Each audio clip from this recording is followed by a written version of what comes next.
Welcome to the Dark Zone, an adventure racing podcast. This is your host, Brian Gatens, coming to you direct from Rootstock Racing's Endless Mountains Adventure Race. Before I begin, happy birthday to Simon Friedland. He's 4. And to Jack Gatens, he's 24. That's right, they share a birthday, only 20 years apart. This is a big episode, a team of Palooza. On day 2 of the race, I parked myself at the Penn-Wells Hotel in Wellsboro, Pennsylvania. Thank you for hosting me. And I spoke to all of the 5-day teams that came through. From the leader to the person who's not the leader, I had a chat with every one of the teams. I took over 3 hours of audio and I put it into this hour-plus monster episode. So sit back and relax, enjoy the voices directly from the race. It's like you're there with them. Full disclosure, audio was tough. I was outside because it would have destroyed the hotel with their muddy feet. It was windy. There were trucks. I was using a microphone, all sorts of things. This is a good, true episode. It gives you a sense of adventure racing, and we are delighted that you're here. Once again, big shout out to Penn-Wells Hotel in Wellsboro, Pennsylvania. Could not have done enough to host me. Thank you and enjoy the show. Every time I put on dry socks, I immediately go through water. Giving us a couple of rinses, keep us clean. Not too bad though. As soon as we get wet, we dry out. So not bad. It's been great. I think it's just the right amount of challenge. Like there's some really technical sections. It's got a little bit of everything, which I really, really like. I like the tough stuff, and the weather adds to it. When you kind of don't always get the gorgeous, beautiful weather, and you never know if you're going to get rained on, and the next team's behind you or ahead of you may not. Yeah, the rain was a nice break. We could have used it probably about 2 hours earlier, but I'm going to say it was around 4 o'clock or so. We got a little dousing, which was kind of nice. Cooled us off, and it's actually been great since then. I was very hot starting that bike ride. And then I think we got rained on in the orienteering section, which was wonderful. I think it was the heat mostly, like earlier in the afternoon. Okay. We're feeling like we've been going for 13 hours, I suppose. Some of us were hot for sure, starting off the ride in the heat, but we definitely loved the rain to cool us down, and rolling through the night has just been fantastic. I had no rain on us tonight, and it's nice and cool. Good. And what are you going to do to keep yourself racing over the next 3 days? Take it easy. Like, pace yourself. Like, today we got off the paddle, and we had to climb on the bike, and there was heat, there was humidity, and there was hills, and by the time we got to the first CP7, I was fried. Like, I didn't realize how much sun I got out on the paddle, and I was using sunblock and everything, still got sunburnt, and by the time we got up there, it started raining. It was nice. Like, it actually, like, put me back in a good mood and able to go on. But it's just going to have to pace yourselves during the day when it warms up. Burning through our food really fast. Yeah. It's a hungry race. We're just going hard. Feet are doing fine. We haven't been on them really much yet. So ask me again after the 21-mile trek and the 45-mile trek. I guarantee you they're not going to be feeling fine then. We're making sure that every hour we're reminding each other to eat, to drink. Filling up on water when we can, and we have some planned foot care stops ahead. Haven't done that yet, but we've got that in the works. Pretty good right now, but they've been wet ever since we started, so that Gotcha. Just only matter of time. No, we're doing great. I think none of us. Well, they've raced together. Tim and Anna have raced together. Joel and I haven't raced together, so it's kind of a mishmash. But we've been getting along great, which is half the battle. Tim's been doing great on nav, and Joel and I are both pretty good too. So the couple times we've had to put our heads together, we've kind of figured things out and stopped and said, let's figure it out and let's move forward. So far, I feel pretty good. Just lots of lube. Lots of lube, okay, very nice. Yes, I think that sums it up, right? Yep. A lot of heads being nodded around the table, very nice. Very, very good. How are you doing in terms of nutrition? Are you all eating and drinking? Not as much as I want. We filled up our water bottles at a creek, and we're like, okay, cool, this would be good. Hiked up and realized it was a drain field for the leech mines. So we didn't drink that water. Well, we drank some of that water. No, we drank some Did of you? that water. Yeah. Oh, did you punch, Steve? Oh, I didn't know you had a punch. We just had an epic picnic over there in the had a gas picnic. station. Big picnic? Or, yeah, you guys missed I out. hope there's another gas station. It rained on us a bit, but it felt good. You know, we're a team that tends to just kind of start a little slower and keep that pace and turn up the acceleration a bit at the end of the race. So I think we're right where we want to be. It's a bit rough. Some of the Mount Mike trails are, East Coast style, rocky and rooty, not flowy like some of the stuff we're used to. But that's all right. We're making it through. It's been fun. The stage is a little bit long, but we're getting there. It's good, but we hit this moss. We hit this moss field. Right. Yes, and so that was kind of like going Lord of the Rings with Frodo and All that going Sam on there. going. Yeah, but we didn't see any faces. Strategy. These guys blew it out of the water as soon as they said 3, 2, 1, go. And what was that strategy? No, just Yeah. Let's. little We bit. were going to only get mandatory until after the epic trek. And? We've gotten Well- more than mandatory. so you far. get the B stage, right? And you Right. got those trekking ones, and there's a lot of extra ones that are kind of along the way. So it gets really appealing along Yes, the way? yes, Oh, yeah, for yeah. sure. They're on lockdown. They can't have any more. Shut them off. They're shut off. Until Yes. after the trek. Shut off. Very nice. Or we catch up on our timeline. Very nice. So you guys coming in, you said you were a bit cold? I'm okay. Yeah, we just had a little picnic over in the gas station parking lot with these guys. We all got a little chilly out there. We'll see on E and F if we have time to get extras. Yeah. So how are all the teams doing getting ready for that epic trek? Are you going to be okay there? Because that's a long day. You got to bring your sleeping gear and all this stuff. Are you guys taking care of yourself in advance of that? Yeah, how the hell do you know? You do the best you can to get there in good shape. And how's your race going so far? How's our race going so far? You know, Okay. ups and downs. It's going great. It's Yeah. still good. We're We lost our passport. Then we found our yeah. passport. Was this a passport under the? I even think in the TA. I think that I saw that happen, right? Yeah, I that saw the was glorious us. reunion with the passport. It was, yeah, Yeah. very exciting. Yeah, we had a couple. Well, you have a lot of experience as a team, don't you? You guys all raced a lot before, haven't you? Yeah. Yeah. So the question then, so the question is, anything coming at you that you're surprised by? Anything happening here that you thought like is the nav harder than expected? No. This is what you sign up for one of Brent Nabby's races. This is what you expect. Yeah, exactly. You know, We put on this great is events. yeah. We're never We disappointed. we expect We're to be always challenged. Yeah. Never Yeah, disappointed. I wonder if the good teams feel as challenged as we do. Ben passed through here 4 hours ago. Yeah. Yeah. They passed us. Like, Yeah. yeah. So what do you? So now you're sitting here. You're roughly how many hours in? You're 14 hours in up to the race, right? Right. Too many hours in. You obviously have to be ready and prepared for the rest of the race. What are you doing to make certain you're here day 3, day 4? What are you doing right now to make sure you're okay for those days? We're following our pattern. Basically, we don't sleep the first night. We just go straight through, and basically We start slow and we taper. we Right. start slow and So that's taper. all back down from there. Yeah. That's my entire athletic strategy. Yeah, we've been down this route before. Yeah. You know, you get your ass kicked and you get some food and you go back and Right. You hit a get your ass valley. You kicked hit again. a peak. You hit a valley. You Yep. hit a peak. You I keep don't know going. if we ever get peaks. We get We halfway up We there. get going again. Yeah.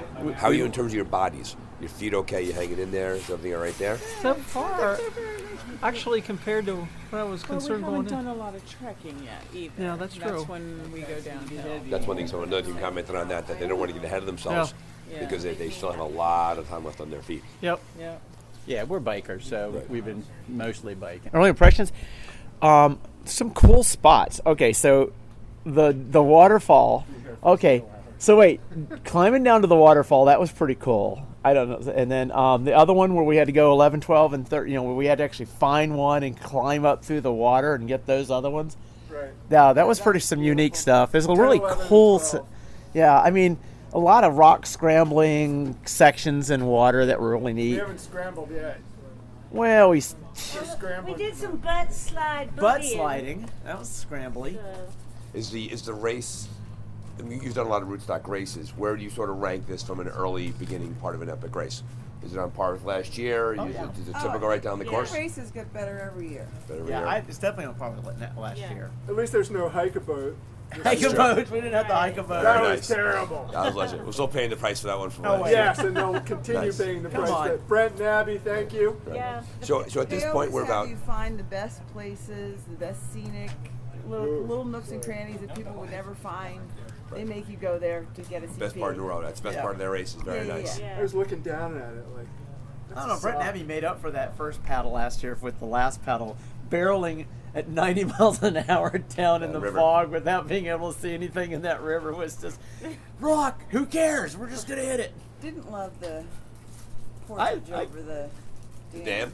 Oh portage? yeah, that was. But it was Well, beautiful. because our, though. It was really our cool. roads were pretty heavy. Gotcha. I think you kind of have to Once you have got something there, like that, but though. the But it was pretty once you were up at the top. I was pretty impressed that Ben Racing ran that whole thing with the boats. Ben Racing passed through here at 10 o'clock, by the way. 4 hours ago. Yeah. 10:05 they passed through. They're already off the rocks. They're not human. You guys obviously want to go long in this race. What are you doing right now so that you're here day 3, day 4? How are you taking care of yourself right now? I'm eating a ton of food. We have to make sure Ron eats. Diana sleeps. Diana sleeps. We have to find some place to sleep. I have to sing a couple songs during the night. You know. Here's John Neely. Oh, nice. John Neely's here. Ron Neely. One of our 30-hour racers. John is here to punch his CP. Very nice, John. Good to see you. Very nice. Yeah. So those things right. So how are your feet so far? I heard a lot of wet feet. Feet are wet. Totally soaked. Totally wet. For sure. But haven't had a conversation with them yet. But, Okay. I will. A lot of teams are concerned about the amount of trekking down the road, wet early on a bike, and then all of a sudden your feet are softened up. Right. It's time to trek. Right. So what's your plan to deal with that? I'm going to put some soft slick on. Nothing happen? My feet never have problems. Okay. Dry socks. Okay. Who needs feet, right, John? Yeah, I mean, feet are overrated. Yeah, they're overrated. They just weigh you down. I mean, honestly. Dry socks. Good 10 pounds of dead weight. But the dry socks are Dry going to socks always feel good. They always get wet. Like, immediately. how many times did we go into the water? Dry them out, elevate. And they're all, exactly. Get your feet as dry as possible. Speaking of feet, Val, how are the feet holding together so far? You know, they're okay, except they're really wrinkly, and I look forward to drying them out. It's wet out there. It's wet out there? Yeah, everywhere. Wet. Stay wet for this. Head to toe, for 3 wet, days, all won't be around. a problem. Well, that's actually, a lot of teams are talking about that, how they're getting kind of suckered in because it's not a very, welcome aboard, guys, if you want, throw your bikes down if you want. If you want to grab a seat, I'll start your 5-minute clock real quickly. They're getting kind of suckered in because of it's not a really foot-heavy beginning. Right. So their feet are wet and they're getting soft. Yep. They're getting a They're little very soft. masticated. Very nice. Amanda Bolai just came walking in. Amanda, what team are you with? I am with Team No Complaints. No complaints. No complaints. No this year. complaints. And there's no complaints of any complaints today. Tell me. None at all. It's been wonderful. Never will. Never have, never will. Loving the vibe right now on these 6 racers in front of me. Very nice. So I have started your clock there, just so you guys know that when that clock over hits 6.5 minutes, you are done with your 5 minutes, okay? There's a clock right there. Amanda, because you made eye contact with me, dangerous thing to do. How's your race going so far? Pretty good.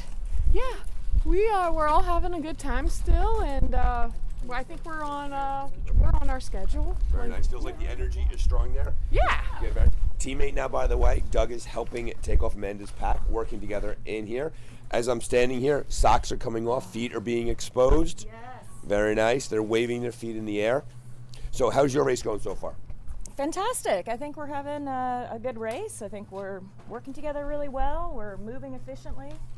We had a little trouble on 16, but figured it out. The sand run sadness. Yeah. There's some problem-solving skills required. But it sounds like the energy is strong here for everybody. Yeah. Val, how's your energy doing now that you stopped choking? Oh, we're good. We're good. We had a little dip there, but we're covered now, and now we have burritos. So very nice. How's the weather been treating you? You know, better than I thought it was going to be when we were looking at the schedule. Yeah, that's a common thing right now is that we've gotten apparently kind of lucky with the weather. We have so far. I'm going to nice. take it and run. So Val and Russ is experienced adventure racers. It's day 1 right now, right? We're into day 2 a little bit.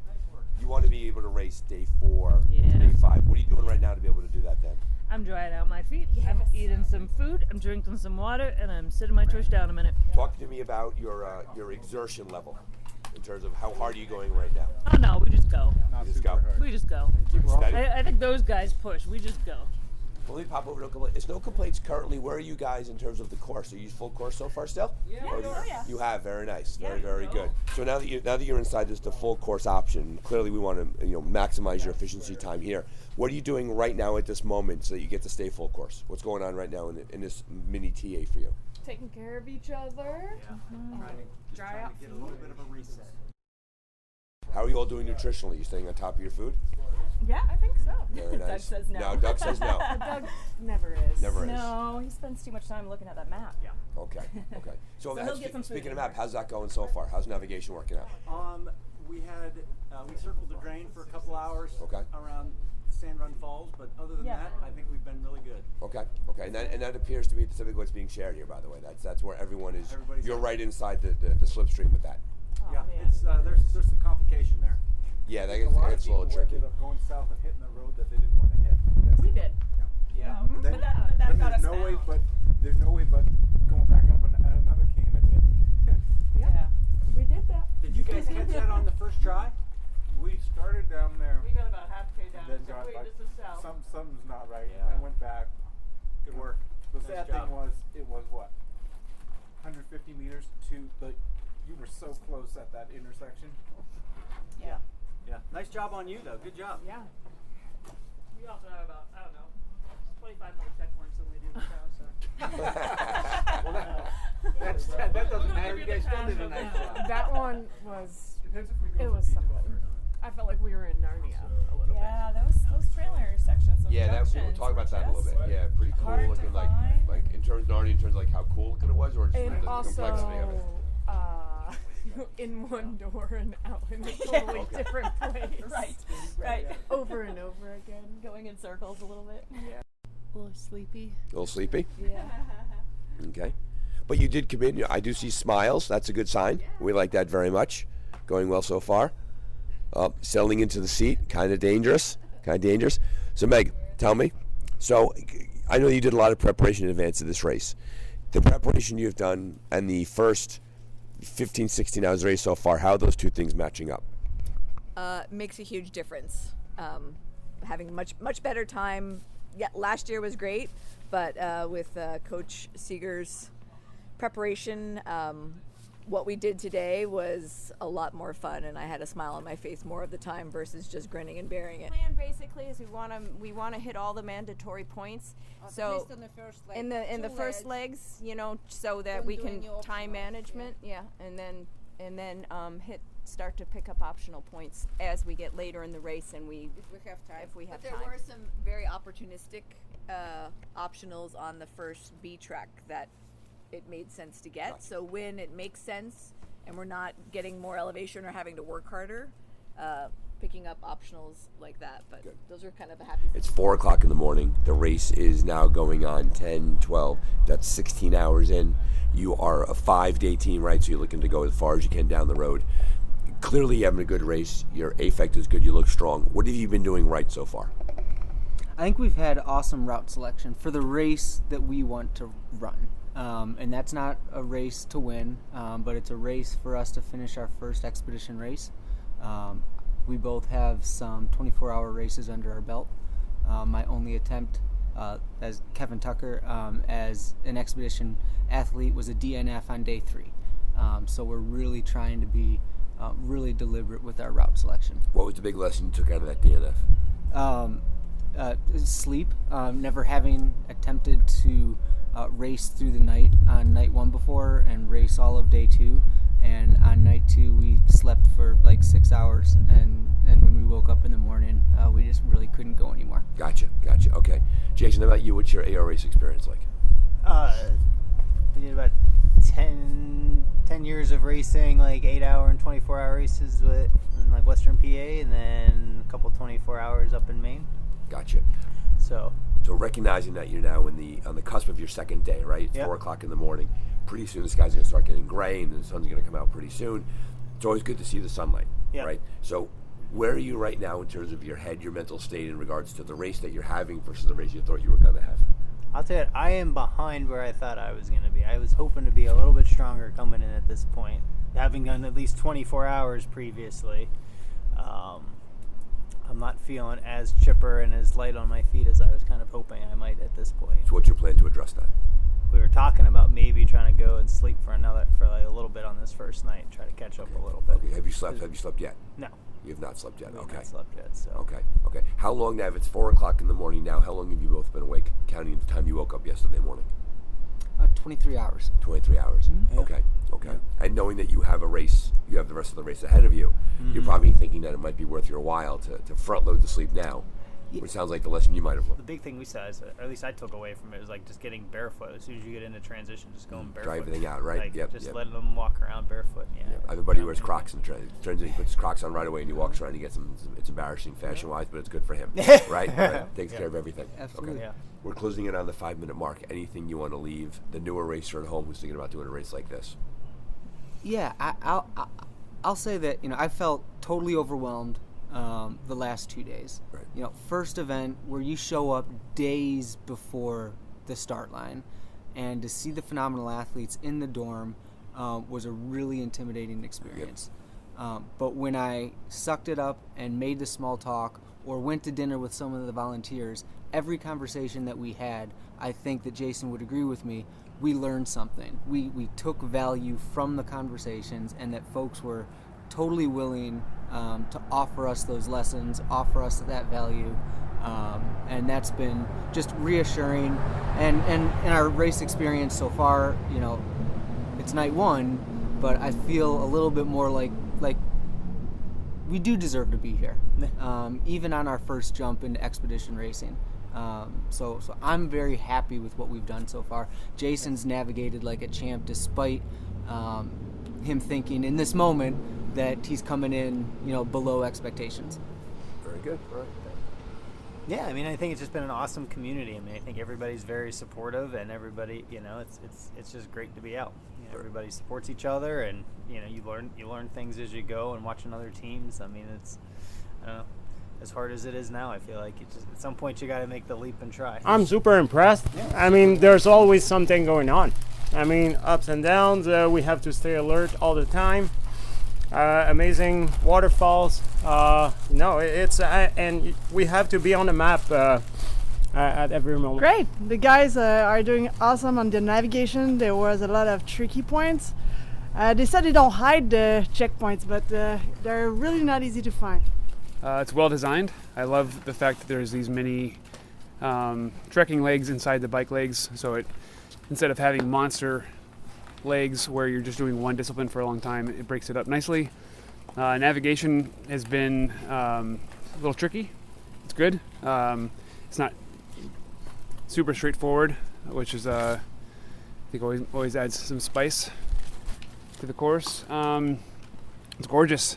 Brent has a way of finding the most beautiful spots and exploiting that for the race purpose. So I always appreciate going to the sort of the key spots. I think it's just the race is going to wear everybody down over time. It seems like it's going to be a fairly unrelenting course in some ways. You might get a relief from one thing, but it's only to do another thing. And if you're starting to feel good, then the navigation becomes a challenge. Controls are certainly challenging. The map quality is excellent. Map quality is excellent. Yeah. So when you say the controls are challenging, what do you mean? You got to really be on the money to get it. It's expecting you to really get your nav, to nail your nav, and know what you're doing right there. Got it. And without that, you'd be stumbling around a little bit. It's a toughie. It's got everything. It's got mud, it's got rocks, it's got technical riding. I've seen a lot of nice people. Okay. Yeah, very nice, into it, and the course is very challenging. Challenging how? Hills, we had some heat, rainstorms, mud, beautiful paddle. Yeah, waterfall, slippery stuff. You can't watch the map as you're bouncing along, Coming together? Yeah, exactly. And there's a lot of trails, and it was difficult, I think we were lucky on a couple of them. It's well laid out, great variety of terrain. Good old Mother Nature, everything's slippery and wet. Right, exactly. And typical Pennsylvania, up, down, up, down, up, right, down, up, yes, down. yeah. Yeah. Just trying to find good water without drinking mine water. Right now, it's always tough on the bike ride to eat enough with your hands on the bars, etc. So just taking opportunities like this to get some food in. And the feet are wet, and that's just how they're going to be. So we'll see how they are when we put our trekking shoes back on at the climbing loop. There are navigators, so you should talk to those two. So far so good. Although I have to say this is I think last year I got my 10th Rootstock fleece for doing that many races. Yes. I passed some of those towns before in the Rootstock races, so it's kind of I guess funny in the sense. Oh, I remember that turn. Gotcha. So okay. a lot of this is coming back to the places we've been before. Bit of a reminder you've been before. But it's also just really greatly organized course, like the fact that they had maps were double printed, but were not printed 1, 2, 3, and 4. Yeah. Right. Somebody actually spent a lot of time figuring out which part goes on the back of it, which gives us so much, much more comfort to work with. So they just doing an awesome job. Or the book that we wrote, I said that maybe she should publish it. It just it's not good. Awesome. I got tears and chills on some of the quotes. Number 16. Yeah, just on the mountain bike trails when you're doing them at night, and it's just we're all at different levels of skill for the riding, and we're just trying to figure out a flow the best way to get through the course and all stay. It does not let up. It's like it's all full on. Okay, do we need Like to it just pick keeps up going. stuff from- Advice? I don't know. Identify your goals and then work towards them. Keep the rubber side down. I don't know. There's some names on your race, but tell me about them. So Trisha's my wife, and I've got 4 kids: Bridget, Tegan, Gavin, and Camden. And then that's Rhea. That's my training partner, my Vizsla dog. Love it. This is absolutely world class. Like some of the trails and stuff we've been on, the waterfalls, it's beautiful out here.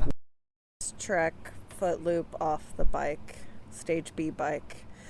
It threw us for a loop. As you can tell, we did a big loop on the track. I don't know, man. It's like we just, out of all of us, none of us could get our heads in it, and we just had to call it. And I said we need to stop, we need to regroup, and we need to get out of here. In the years we've been racing, there's been 3 checkpoints that we've gone after that we haven't gotten, and one of them was today. What was that? B3, I think. B3? Yeah. It was just too much. The old road maybe was an old road, maybe it was a different old road, and we think we were south of it by not even a couple hundred yards. I think it might be our sleep strategy. Just judging today how mentally, I think physically we're all okay, but I think mentally we haven't gotten our head in the game, or we're struggling to get our head in the game, although I think we've rallied some. I think sleep's gonna play a big part in keeping our head in the game over the next few days. So yeah, I think sleep for us, as Meg closes her eyes. Nice when the trucks going by make that answer so much easier. Meg, what do you think? It's like white noise. I agree with the sleep. We're having a hard time, especially coming off of Ozarks too, staying awake for longer hours. I'm not sure why. Gotcha. I don't know if it's the humidity, heat, or we're just trying to go out as much as we can and do as much as we can, and we're just fatigued. Gotcha. I didn't. Like a dum-dum, I didn't put padded shorts on. At all? No, they're in my box. Okay. Yeah. Okay. So if you look at my seat, I have part of a sleeping pad cut up and attached to my seat right now. Good strategy. Good strategy. I don't know if it's a good strategy. We're feeling good right now. We had some down lows a bit earlier. Yeah, just some team health stuff. We but had we some. dealt with it as a team, which I'm super proud of. Gotcha. We were bonking, and now we're recovered pretty well. So we're back in motion. So you found the classic AR answer that there's going to be a low, there's going to be a high. Just didn't expect it this early, but Gotcha. hey. Well, so that's let me ask that question, Barbara. That's interesting you bring that up because teams that I know you, are coming in. I'm surprised at how many people are coming in feeling a bit more worked earlier in the race. Yeah, we were talking about that a little bit, and we were thinking it had a lot to do with the paddle. It was the wind. There was a good headwind, and the breeze was blowing all the sweat off, so you didn't feel like you were sweating. You didn't feel like you needed a drink, and I think a lot of people weren't drinking on that first sort of paddle. And then from there, once you got on the bike, it just, when the heat was the middle of the midday heat, I think really hit So people. you were a little dehydrated, not realizing it, and all of a sudden the heat hit you. And then, Exactly. I haven't seen the course. How How hilly was? I mean, it's Pennsylvania. It's hilly everywhere, but It's got hills. speaking, Yeah, it's not terrible. not terrible. I mean, That's what you expect out here. California was worse. Close to what I would have so expected. Far. So clearly you've established the fact that you're a bit more tired now than you expected to be. What's your plan to work around that? What are you guys going to do? You mentioned before the bonking and the eating, solving as a team. Yeah, we did cut 2 points earlier, so we had not planned to drop 8, 9, 10. We'd planned to get them all up until at least E, and then decide on dropping after that. But just to kind of give a chance to recover a little more, we thought we'd take the easier route through town, and then we went back up and did 11 as an out and back. So still got an optional point that way, but we just figured that would help manage it a little bit, and I did think it did. I think we recovered well from that. Was that part of the idea that you most likely knew that it's unlikely that you'd be a full course team, right? It's unlikely, right? Oh, yeah, so we therefore, knew that. at some point, you're leaving a point on the table. We're going to do it somewhere. Might as well do it here, right? When you're not feeling better. Yeah, there was some trade-off, and I mean, we might. I think we made the right decision after all. Now that given how we're feeling now, I think it's definitely We also spent some hard time to leave it out strategically focusing on hydration, getting nutrition going again, to bounce back from the doldrums. Okay, very nice. Okay, and so then there's the big three, right? There's your nutrition, your food. Yeah. There's your sleep, and then there's your taking care of your body. Those three things. And each other. What's going to be your biggest challenge? Thank you. 4 things. What's going to be your biggest challenge with that? I think just maintaining, like, we're feeling good now, and just making sure that we don't burn all of our matches, because it is a long race. So Right. we need And I think this leg particularly is quite long, and I think there might be a little short on food, so I think we'll have to deal with that along the way. Okay. Yeah, always challenges. And you're going into daylight. I mean, it's after 4 o'clock in the morning, right? And so it's only a matter of time. The sky's starting to get a little bit lighter. Well, then we always remember, don't make any decisions at 3 in the morning. I believe you say that very often. All the time. Yeah. And make no I made decisions one in at the 3 TA. o'clock. Right, make no 3 decisions in the o'clock, TA. I made a decision not to talk to anybody until 3:30. There you go. Well, that's fine. that got us through the time. I was like, I know I'm at a low point. Just put some food in my mouth. And I looked at my watch. I said, give yourself 30 minutes before you say anything to anybody. Obviously, we're going into day 2. It's a 5-day race. What do you, aside from the basics, food, nutrition, all of that, initially, where are you mentally in terms of staying in the race? What are you going to keep telling yourselves and your teammates to get to day 4 and to get to day 5? That we have been waiting too long to have this awesome experience with each other. Gotcha. And I mean, because we've been planning since November, and we're going to see Saturday morning. So far, so good. Like I was telling Mark, there's always some ups and some downs, but I think there's more ups and downs right now. Okay. A couple tricky points. Okay. Brent always knows how to get you always throw lost out something at there. you, right? You got to figure it out and unravel the puzzle, but we're doing okay. And you've done rootstock races before. Is this kind of falling on the same par as previous rootstock races? Yep. You would say so? I was going with one plan and have it go to heck, and adapting. So what was the plan that you had that fell apart? We had, going in, we had set some specific time estimates for the different legs. I think we're on goal. Are we? Yeah, we're totally on goal. How many miles we got left on the bike at this point? I don't know.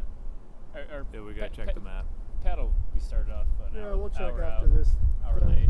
We're not too far off. I think some things took longer, but at the same time, we knew that going in. I mean, our average was going to be low just because of the nature of the course. Gotcha. Always 3 big things, obviously. There's food, there's nutrition, and there's food, there's nutrition, and taking care of your bodies. Of those 3 things, where are you right now? What's the hardest part? The rain is creating a little early race chafing. Okay. Probably for everyone. Okay, take care of your body. If you went the entire time. Trust the compass. Come join us. Let's start your guys' clock. Are you full course, or have you dropped any points? Full course so far. Full course so far. Okay, very nice. So make sure you see me before you leave, because I want to show you some other information too. Trust Compass, step on in. Trust Compass is joining us. Very good. When this says 7, you guys are done. Okay, 6 and change. Trust the Compass. How's it going so far? Not too bad. Second half, or that second part was a little challenging. Second part of the bike nav? Of what we just came through, yeah. Find the bike nav. Hit or miss. Like we nailed a few and get turned around a few times. So. Gotcha. Yeah. Come back to Trust the Compass. The race you thought you're going to have versus the race you're having. What's the difference? I'm going to be cautious and plan accordingly to conserve energy. Have you dropped any points? A couple. Yes. You have? Yeah, You have. a couple. Was that based on the fact you realized you'd be dropping points eventually, so you might as well get it out of the way? Yeah, we decided to drop 2, and then we had a little snafu and just blew by it. And gave up. I think just we took the wrong trail. We have a timetable, and I think we just kind of realized that we're going to go over, so we started dropping. Gotcha. That's where it was going to go. Okay. Right. So the race that you guys are having so far, right, where you think you'd be versus where you are, it sounds like you're pretty much on track. You were saying before the plan is holding itself together. What are you doing now to get to day 3, get the 4-5 in one piece? Pacing and nutrition. Yeah. Just Yeah, keep going. Managing the heat. Oh, yeah. There's that nasty climb out of Blossburg, maybe? One of those towns. Yeah. Terrible climb. Humid, hot, brutal. Gotcha. And that kind of, I think it shut us both, he and I both, down for a little while. So one thing a lot of teams have shared that they've come through, they've talked about how they think that the paddle was actually a lot hotter than they expected because the wind was at your back, that you actually were more dehydrated than you were, which carried into this. Does everyone sort of, that make sense? That's what we're sort of seeing that. But yeah. Oh, sorry. I take that back. Right, they had a headwind, and as a result, they didn't feel like they were sweating that much, and as a result, they were giving up a lot more. Also, you don't have an opportunity to drink and stuff. I mean, you give up, and then you lose all momentum. Gotcha. So what are you guys going to do to get out of that hole that you might find yourselves in? Is it all just about nutrition? Is there sleep going to come earlier? Are you making a change? I'd say we need to get a little bit of sleep here in the next day or so. But we definitely, I need to stay on top of my electrolytes. I need to keep them up. Salts need to get in. Keep that calorie count up. Yeah, keep that calorie count up. Very nice. Okay, you guys are done. Thank you. Very nice, guys. Make sure you punch. Thanks, guys. Good job, guys. Pretty good race. So going into the race now, a lot of preparation. I know I talked to you guys a whole lot about it, where you guys are. Clearly, the team dynamic, working together. Are you finding that you're able to sort of gel as a good group together? Are you talking things through? Yep. Absolutely. Good. And we're talking things through, making decisions as a team. So Gotcha. I think everybody's on board with what we're doing. It sounds like it's going to plan so far, right? Yeah. Right. Now I know that this is your 2 first 5-day expedition. What about you two? Have you done 5 days before? We did this last year. You did this last year. Yeah. Very nice. Coincidentally, they raced together on the same team last year. We found them separately, but they that's raced really together. fun. Oh, that's interesting. Like 2 lost dogs. So they're nice. That's right. Now come home. That's right. So, Found their right home. So where are you in terms of what did you learn last year that you're applying? That you're better at this year. Good teaming. I think just communication amongst the team, sticking together, checking each other, and being okay with that, even though we don't know each other super well. This is our first time racing together, night and day from last year. Absolutely. Big experience. We all got to get home, right? Yeah. Right. Knowing what to expect, that makes a big difference too. Yeah, this course is different though. This leg, we were just talking about this. This second leg is really long and multi-stage, and it's a little different from last year, where the monster truck really beat everyone down. And of course, the bony paddle up front, but. I think it's a lot up front for this one. So curious to see what happens in the back end. Yeah, it feels like it's a really front load. People are taken aback at how difficult it's been so far to get to this point, and you're only on the cusp of day 2. Yeah, we expected to be here a couple hours ago. Okay. Yeah. I will share with you that that's pretty much with the exception of the real pointy end of the race. They are. Everyone's in the same boat as you, coming in a little bit ragged, a little bit tired, a little bit dehydrated. Like this is. Yeah, you are right with everybody else. Clusters of teams and headlights and headlamps. We got 13, 14, 15. We thought we were like, okay, now we're home free to Wellsboro, and then we had to get 16, and I think that was a big. 16 with a lot of problems. Did you guys pass it and go down the hill? No, we never went down the hill. Okay. We got there and just tried to make sense of it. Why there's a zigzag in the trail, but there's probably. At least probably 24 people just all around. Tripping around, right? And then you're saying, okay, they're all down. There's so many people down there, they haven't come back yet. But, we finally got out of there on the state line. There's the maze of trails back there. It was kind of confusing to get started. The conditions were tough, too. Lots of down trees, lots of roots, very wet. Yeah. And so I think that's what really slowed us down. A lot of folks come off their bicycles. A lot of crashes, a lot of guys going down. The way you thought it was gonna? I think we'll know better at the end of this leg. I think we kind of had a plan on the timing that we wanted to hit. Gotcha. And since we didn't know when the treks were going to be, it's kind of like this leg is one big, 18-hour chunk of time or something. Yeah. And are you, I for fear of asking a leading question, but a lot of teams are talking about how worked they feel this early in the race. Yeah, for sure. Yeah. Yeah. And the early paddle was, I think, pretty tough. Yeah, interesting, right? And it sounds like once again, has been a pattern, because this is probably my 20th of these interviews, is that people are talking about how because they were paddling into a headwind, they couldn't drink and they couldn't eat, Right. and they also didn't feel like they were sweating because it was drying so quickly. It took a lot more out of them. And then when they went to, and then you get on the bike on a hot day, people are finding that they're behind in their nutrition, their hydration. Exactly. Okay. Our calories are low. So aside from the simple answer of eat more, what else are you going to do to work your way out of that problem? Is there more than just eating more? I don't know. Eating more sounds. Well, sunrise will help. Yes. Sunrise will help a Yeah, lot. certainly. It really will. Yeah, and it's already starting. Yeah. You can feel it already. Yeah. And at the trek, we talked about each of us eating like a dehydrated meal, so I feel like that might, that's a lot of calories and it's normal food, so it might kind of it'll be help fun. jumpstart some things. Gotcha. So the big three: sleep, nutrition, and taking care of your body, like your feet. Yeah. Where are you right now? Which of those three things are going to be your biggest challenge? Oh, for me, it's sleep. I was nodding off biking in here. Yeah. Yeah. So I'm really counting on the sunrise, but it looks like a cloudy day. Right. So what have you banked on? So have you discussed a team sleep strategy? You know when you'd be taking a sleep, or are you going to sort of get through the first day and do something, or figure out today sometime? Usually we sleep. It would be tomorrow night. So usually we go through 24 hours and then 12 hours, and we'll sleep around 30 or so. It'd be the second night. Usually. Second night. Yeah. Right. So today's Tuesday, just so you guys know. Right. Today's So so it'll be this tonight. evening. Sometime tonight. Right. Yes, When it gets exactly. dark, you're going to go to bed. Yeah. That's what happens. Right. That's the plan. Yeah. That's Yeah. the plan. Very nice. Very nice. I'm not belaboring this to 5 minutes, so I'm gonna. Anything else you guys really want to share? It was a phenomenal mountain bike. It was. And the single track was, Brent and Abby did a great job in putting that together. That single track was technical, but it was rideable, and it was a lot of It's a fun. very sweet spot for people. Yeah, kind of flowy, Yeah. and for our skill level, we could ride a lot. 95% of it. So, yeah, kudos to them. That was special. Yeah, and it is. the waterfall was. It was great, right? really That was lovely. at 16, I believe. Yeah. Which gave some people some fits. A lot of folks were missing that turn. Yeah, and they were going absolutely. down. It was tough. It's Yeah, it very was tough, tricky. right? It's actually very tricky. Very. It's interesting from my perspective, looking at and seeing the tracker the entire time where everybody's going. That's everybody's going right by there. Interesting. 30 You seconds. You guys are doing great. I don't want to keep you. Okay. Okay. Hold on. Yes. So you're in charge of 5 minutes. I got it. Okay, I need your team name. Team name is Team 402 Chaos Required. 402 Chaos Required. So you're coming into the TA or the media stop looking pretty refreshed a little bit. I can tell you, some teams look far worse than you guys. If we look refreshed, I am worried for how other teams so are step a feeling. bit closer to me because we have the microphone going here. So you're saying it's a bit of a harder race for you so far. The rain kind of had an emotional and mental toll on us about 3-4 hours ago. Okay. There Was it a full soak? Rain. Oh, yeah. We biked through it, and Going we into didn't the- stop to put going into the anything foot on. section. Yeah, brutal. Should have stopped. Oh, so you Everyone made the got chilled. decision just to ride right through it. We didn't. Then all of a sudden you were we cold. thought it would be Exothermic flash. energy was in full. Basically just cooled us all down, like literally.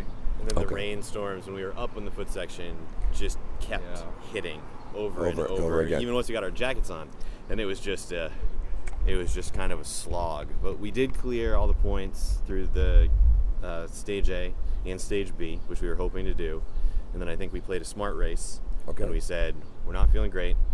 We had an original plan to try to clear all of this section, optionals and mandatories, and we said let's just get a few of the easier optionals and then stay strong for the mandatories. And I think that was a really good move because 13, 14, 15, and 16 was a tricky combo with some very technical mountain biking. And I think it was if awesome.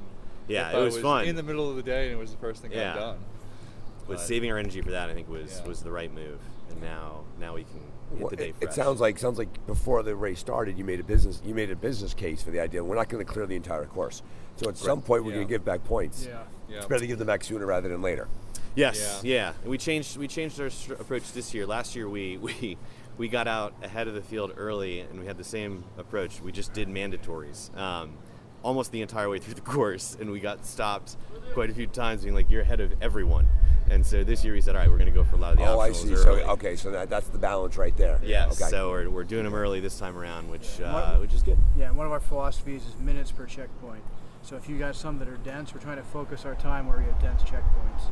Okay. So we know there's a bike section later, which target-rich environment. Yeah, that exactly. the elevation game. If it looks brutal and it's way out there, and we're not feeling it. It may not be for us. Yeah. Well, there's another team on the course that's a newer to a 5-day race, and they've raced before, and they started off, to their own words, they wanted to be full course heroes, and they realized that they were going to be in big trouble, and they made a really, really wise decision early. Say, you know something, it's not going to work out for us.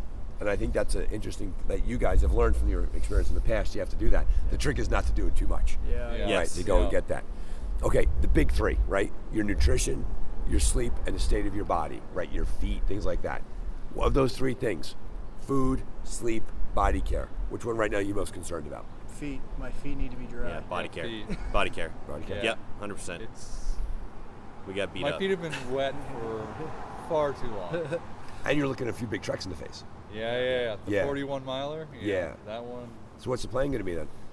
So actually, that's going to be the one we probably shortcut a little bit on. Yeah. Okay. That one definitely. It's a new set of clothes, some changes, some nice dry shoes. Gotcha. Yeah. Are you going to wait to get your feet dry at the start then? Or are you going to get your feet dry sooner than that? We're going to try and dry them out a little bit here before we get going again. Yeah.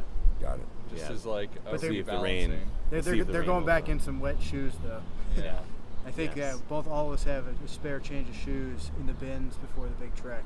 Gotcha. So it'll be dry through and through at the start of the trek. How you doing nutrition-wise? I need to eat as well, but that's normal. Not as bad as the body. Yeah. Okay. Definitely the body care is the kicker right now. It's a race of attrition. Yeah. Okay. Are you finding that you're a bit more worked now than you thought you would be this early in the race? Oh.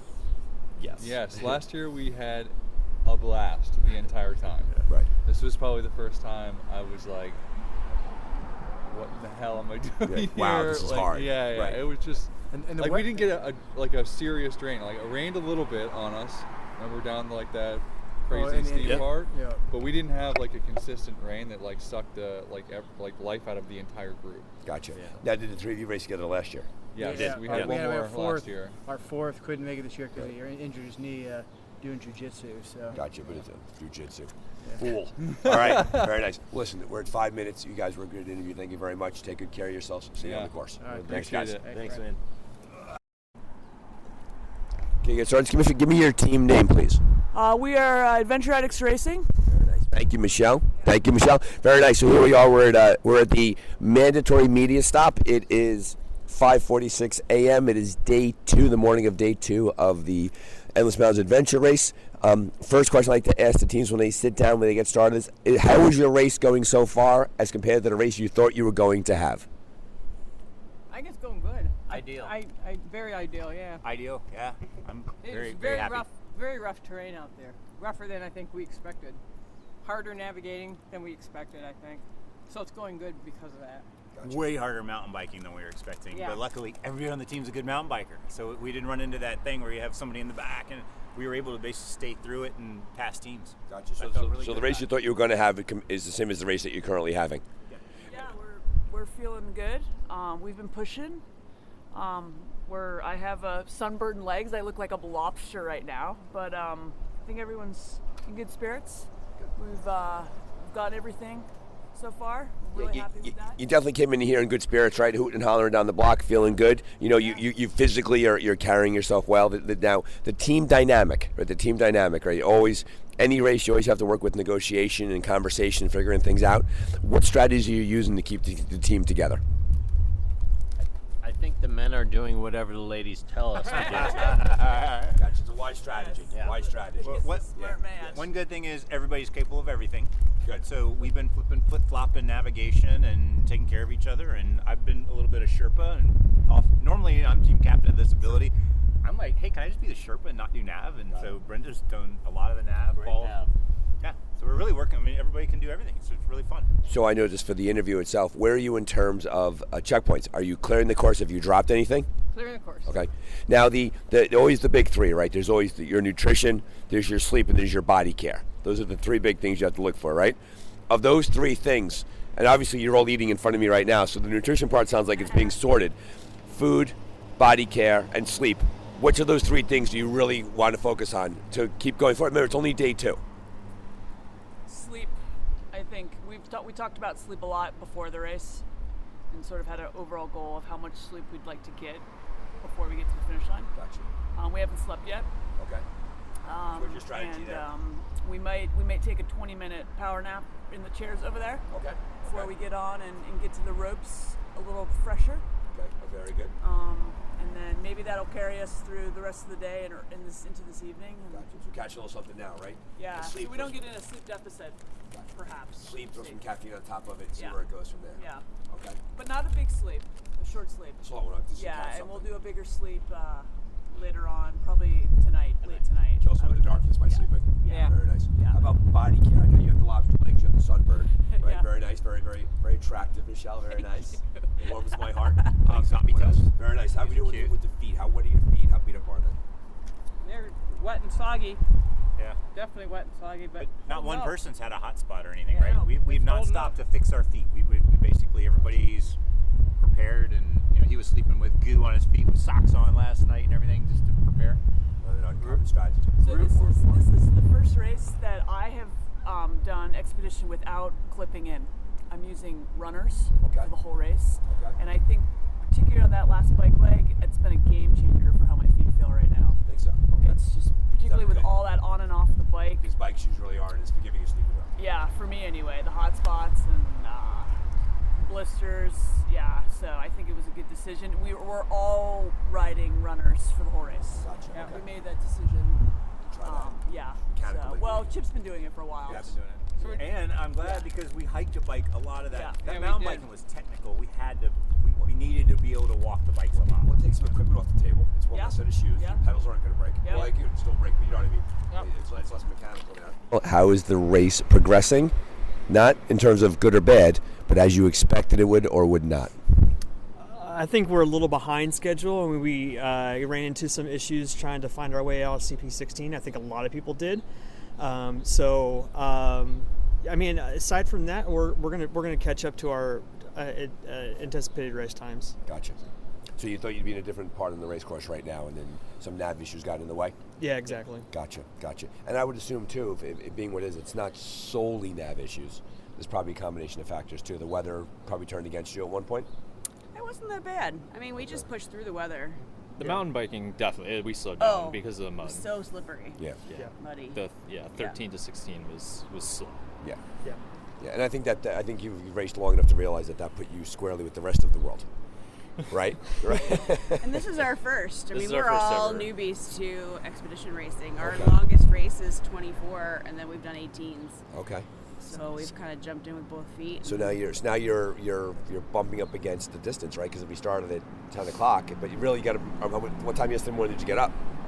Right, 5. Oh. 5. Yeah. So now you're up. Now you're 26 hours. Yeah. Your first time doing it. Okay. Let's talk a bit about that. So clearly you want to do well. Clearly you realize you can experience every single emotion ever available to a human being over the course of this. What is your plan to get to Saturday? We had to stay with it mentally. I mean, honestly, we were pretty demoralized after 16. Yeah. And hiking out of there. That was a low point. It was definitely a very low point. I mean, But I think our general goals stay the same. I mean, I think we still want to be a strong mid-pack team. I think we have the ability. I mean, I think everyone is having issues. So, I think we can, if we just stick with it, then I think we can get there. Where are you in terms of the course? Are you clearing the course so far? No. So you left some behind. We actually picked up more optionals than we thought. Yeah. But now we're going to have to drop more than we wanted. We wanted to get through F. Right. That was the goal, right? Whatever we got to do to have enough time to get through F. Right. That was. So the goal is to front load the mandatories to have more time at the end, but because you went for optionals in the beginning, you now need to make a strategic decision down And there. now, yeah. On top of being tired and being hungry, and working on a team dynamic for the first time. Yeah. Right. So basically, it's the world's worst math problem. Right. This plus this plus this plus this equals this. Right. So what are you going to do as a team not to eat each other? Just keep picking each other up. we're still getting to know each other. We met 2 days ago in person, so yeah. I mean, I think we got lots to talk about. I think we all have our strengths. I think we all have our strengths, and I think we're using them. Yeah. So I think that's the main thing. Is like let the one person who's good at doing what they're doing, let them do it. But that's a complex dynamic because you're navigating it in a hyper intense environment where there's a lot of stimuli and there's a lot of choices to make, and you're all getting so really. I mean, well, congratulations because the three of you are standing here upright, looking me in the eye. So right now it's a victory, right? No matter what's happening right now. So, big three, right? Your nutrition, your sleep, and your body care. Yeah. Where are you in terms of those three things? I think we're keeping up.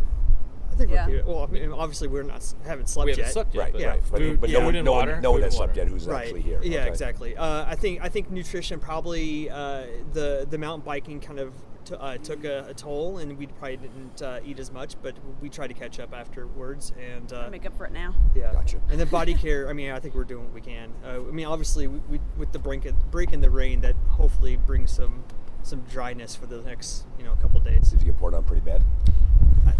Full body soak. I'm out of socks. Yeah. Out of socks. Okay. I'm barefoot. Okay. Oh, yeah, you are. You have no socks on. Okay. Day 2. All right. Yeah. Only got 3 more days. Well, there's socks in the bike box. Good. Well, listen, you guys are doing a great job. Okay, you want to hang in there. We don't need to go to the whole 5 minutes. I want to go there, so we'll pause We're that almost there. Okay. Good. Yeah, I just want to say one thing. We are a sponsored team. So Blue Bolt is our sponsor. It's blueboltsolutions.com. So we want to thank them for being our sponsor. Along with the sponsorship, we are doing a charity donation to a charity called Chicago Voyagers, which benefits the at-risk youth in the Chicago area by taking them and doing adventure therapy. So getting them out to the outdoors and doing camping and hiking and canoeing and things like that. So I just want to give a shout out to blueboltsolutions.com and Chicago Voyagers. Okay, can I have your team name, please? Uphill both ways. Okay, so we're here now. It is just about 6:16. The race is about 20 hours long. It is the morning of day 2. Want to get a sense of this? The race that you thought you were going to have versus the race you're having. How big is that difference? It's pretty big. I was going to say it's expected. Well, I thought it was going to be easier in the beginning, but it was pretty tough. Those single track trails were pretty killer. Yeah, the maps were tricky. Tricky. There's a lot of trails and tight spots. Some bike bushwhacks. Yeah. Big headwind on the first part of the bike really slowed us down. And the paddle. Yeah, but Paddle's no, easier than I think easier than we thought. And these never go perfectly. I think we're about where I expected. Yeah, some of the checkpoints were really tricky.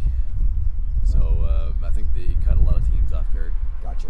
Okay. So in terms of your adventure expedition race experience, have you done expedition races before? Is this new to you? Is this like your third one, your fifth one, your second one? 30 hours is our longest race previously. Wilderness Traverse? Yeah. Which we did great prep for this race, 6 times. 6 or 7 times. Okay. Yeah. Well, you guys did it 7 times. I did 6 times. Yeah, something like that. So this is your first multi-day race? Yeah. Yeah, gotcha. So you're really kind of dancing in unknown territory, right? You're still inside your 30-hour window, but now you're looking at an additional, dare I say it, 90 hours past that. Yeah. Right. Now that I put it that way, it's a little scary, right? It's hard to quantify it like that. We certainly are taking better care of our feet, knowing that it's not just get them till noon or get them till 2 p.m. It's get them more days and days, right? So feet, we definitely stopped and took extra care of the feet at all the TAs. Yeah, there's a few things different. You can't eat 2 bite brownies and gummy bears for 5 days. Right. Yeah. Well, we're definitely off schedule though. We planned really not do a lot of the optionals, and we started doing optionals. We planned on sleeping and having a freeze-dried meal during the night. We didn't do either one of those. Gotcha. maybe tomorrow night. So now there's a bit of now there's some in-race modifications, right? The things you thought you were going to do, you didn't do. And now you have to figure out what that looks like now. Yeah. We also didn't know we were going to get McDonald's on the very first McDonald's at the very first town. Yeah, big mistake. We only got 1 hamburger for some reason. I don't know why. Well, that's because you went in there and bought the hamburgers. That's the first time expedition race to move. You have to buy 25 at a time and leave them in your bin. Yeah. Not enough water. But I'll tell you, you're sitting here right now and you're laughing and you're looking at each other. Right? I've had teams pass through here today that no one's laughing and no one's looking at each other. Really? So it sounds like it's going pretty well for you guys. And we met some teams on the trail still that are back there. And when if you see them, they'll definitely not be looking at each other. Yeah. The body language is usually pretty clear. I had teams I felt like I was just like someone had died. Like no one's making eye contact. You guys are all looking at each other. Yeah. But how are you going to manage that? Have you raced as a 3 before? Yeah. Oh, yeah. Yes. You have. So there's some friendship. See, you guys, there's some friendship muscle memory built in there. Yeah. And you've worked with the Wilderness Traverse things together. So you have some practice. And we know how to tell when someone's in a low. We know each person's tell when they're in a low, and then we know usually what we can do to get them back up. Gotcha. Yeah, everybody drops out at different times. Different strengths. Yeah, somebody might start having a hard time around 3 a.m. Then the next guy might have a hard time around 5. Right. Those not all low together. Right? Yeah. Yeah. Okay. So what's your general plan to get to Saturday morning? Right. That's where you want to end up, right? Yeah. Stay smooth and consistent. Not too many, shortest stops as possible, and not many more of the optional checkpoints. No. Yeah, it's gonna be a challenge. Yeah, I got a nice blister on one foot. Yeah, we got to manage. I can't to sit sleep. down on my bike for more than 5 minutes at a time. So it sounds like so of the three big things, right? Of nutrition, sleep, and body care. Sounds like body care is something number one on the list. Oh yeah. Right. Yeah, we had a system going in, so we brought sandals with us so that when we were in checkpoints, we would take the shoes off, take the socks off, put the sandals on, dry out our feet. Yeah. That worked well. Yes, it worked really well. So that was the key. That was the first thing that we had to do when we came into transition. Got it. And it's not really working though. They're just like corpse feet. There's been a lot of water and the rain on the course, so we just got to keep on top of it. Gotcha. And you recognize you're going to a couple big treks too, so you have to be careful about that. It's all about managing those expectations and what you can or can't do. Yeah. We got hiking poles. All right. We got hiking poles. All right, you did a great job. Thank you. All right. Thanks. How's the team doing right now? Pretty good. We're hanging in there. We're hanging in there. There's always the race that we think we're going to have versus the race that we have. There's always a delta between the two. Where are you two with that? I think we definitely feel like we should be doing a little bit better right now. Okay. But just things here and there. Okay. What are those things? Navigational, trying to figure out the right roads. Bike crash. What's that? Bike a bike crash. Bike crash. Okay. Is everyone okay? I had a big crash. Yeah. Okay. Just a hole in my. Hole in your pants. Okay. Big bruise And on my bruise knee, on the knee. Okay. So a little bit of blood there. Okay. Let's Yeah, leave yourself out there in the Pennsylvania. Okay. A little bit of nausea on my part. Yeah. GI issues. Yeah. So it sounds like it's going great overall. Yeah. Sounds like it's going really, really well so far. But the good news is you're able to talk about it and laugh about it, right? So that's the thing. So far. Right. Yes. Exactly. Yes. I don't know you two that well. Talk to me a bit about your adventure racing experience. Is this new to you, expedition racing? Where's this kind of fall in your resume? This is the longest race we've ever done. Okay. We've done sea to sea Okay. a couple of times, but we've been racing for 15 years. Okay. I noticed that you share a last name. We're a husband and wife Thanks team. for checking. I never want to assume Yes. anything. Very nice. So Yes. husband and wife team doing a 5-day race together. You've done sea to sea. You've done it. But is this the biggest bite you guys have taken of a race like this? Yeah. Oh yes. Interesting. Yes. Okay. It Okay. is, It's a lot. quite the feat. Yeah. It's a lot. Yeah. Have you raced up in this area before, or is this new? So this is really a big deal for you. Because Pennsylvania is it's the land. On the Appalachian Trail they call this Rocksylvania. Yeah. Like that's Yes. like this is a rough place to be. That last trail that we were on took us forever because Yeah. of all the rocks. We had to walk. Yeah, and when people come into this section of the Northeast, like I'm from New Jersey, this section that they're taken aback at what we consider to be rideable trails are unrideable in other parts of Right. it. So there's a lot of bike-based culture shock. Oh yeah, absolutely. On top of the weather, on top of everything. 3 big things in adventure racing, right? There's your nutrition, there's your sleep, and then there's your body care, your feet, your undercarriage, all of that. Of those 3 things, which is the one that you're most focused on taking care of? Probably the body. So we've done a pretty good job with that. Yeah. Nutrition on my part's been kind of subpar. Okay. You mentioned GI issues. Yeah. Haven't So been that's able to hurt us a really bit. keep much down. At Yeah, you all. might need so to- we're thinking about taking a big long. A little triage right now. Yeah, Yes. so hit the reset button a little bit. Yes. Okay. See if we can keep it going. Yeah. How does that sit with you? The idea, does that frustrate you that this early in the race that you have to do something like that, or is that just it is what it is? A little bit, but our expectations are pretty low. Right. Realistic. Right, exactly. You set them low. Yeah, Exactly. absolutely. Yeah, and I think that's the best way to start, right? Because if they're reasonably low, when the time comes to, it's always easier to go up, right? Always under promise and over perform. Yeah, I think at this point we're kind of like, maybe just all the mandatory and just forget about all the other. Right. Or the idea too At that this point. at this point, where you front load the mandatories, get yourself some time credit back, and then decide to make about optionals. And the idea of touching the entire course. Absolutely. Right. Do you think that at the start that you you've set your expectations low, and I get that. Do you think you may have overstated your capacity to get some of those optional checkpoints? And it kind of, the course caught up to you a little bit? I'm not sure. If we wouldn't have had the GI issues that I had, I think we'd have snagged quite a few more.